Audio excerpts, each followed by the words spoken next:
was 18 years old when I got married. I belonged to a very conservative family, a Baloch family, where good daughters never say no to their parents.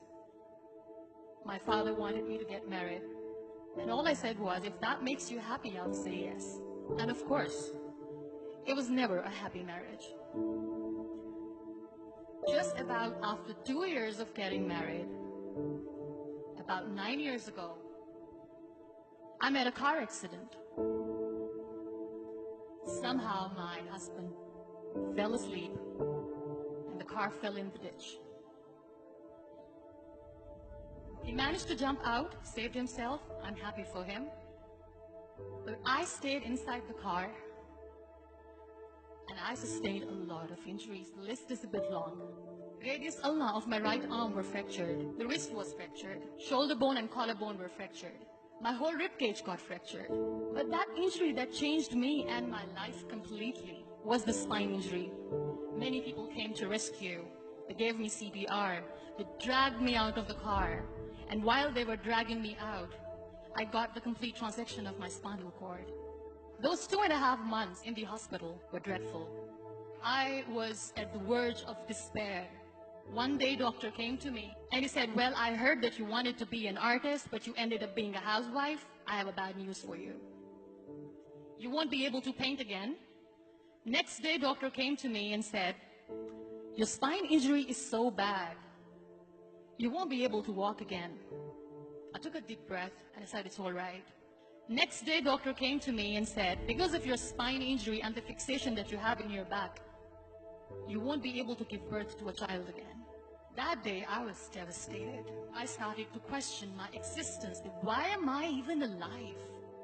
So what kept me going was, one day I asked my brothers, I know I have a deformed hand, but I'm tired of looking at these white walls in the hospital and wearing these white scrubs. Bring me some colors, bring me some small canvas. I want to paint. So the very first painting I made was on my deathbed, where I painted for the very first time. What an amazing therapy it was. Without uttering a single word, I could paint my heart out. I could share my story.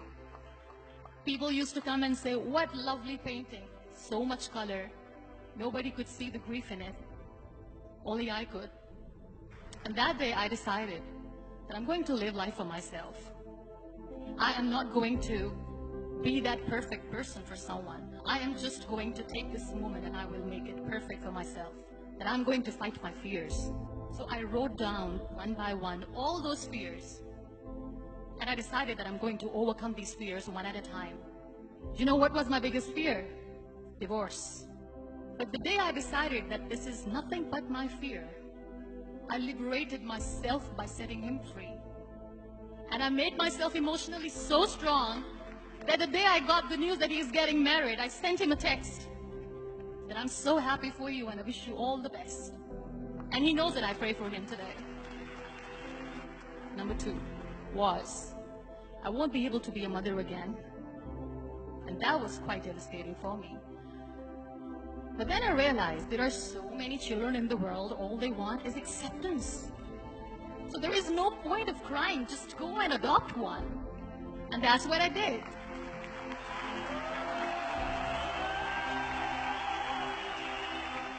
I gave my name in different organizations, different orphanages, and I waited patiently. 2 years later, I got this call from a very small city in Pakistan. I got a call and they said, are you Muniba Mazari? There is a baby boy and would you like to adopt? I could literally feel the labor pain. I said, yes, yes, I am going to adopt him. I am coming to take him home.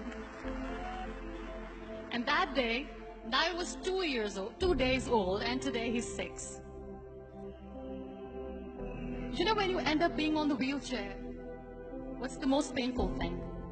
People think that they will not be accepted by the people because we, in the world of perfect people, are imperfects. So I decided to appear more in public. I started to paint. I have done a lot of modeling campaigns.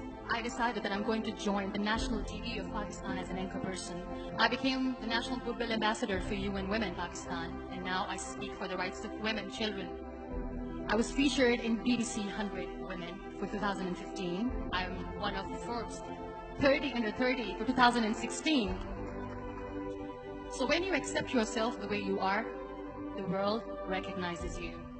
It all starts from within. We have this amazing fantasy about life.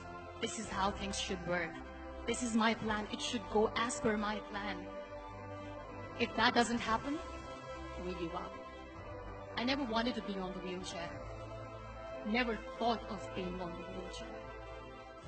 This life is a test and a trial, and tests are never supposed to be easy. So when you are expecting ease from life, and life gives you lemons, then you make the lemonade, and then do not blame life for that. It is okay to be scared. It is okay to cry. Everything is okay, but giving up should not be an option. They always say that failure is not an option. Failure should be an option, because when you fail, you get up, and then you fail, and then you get up, and that keeps you going. Embrace each and every breath that you are taking. Celebrate your life. Live it. Don't die before your death. Real happiness lies in gratitude. So be grateful, be alive, and live every moment.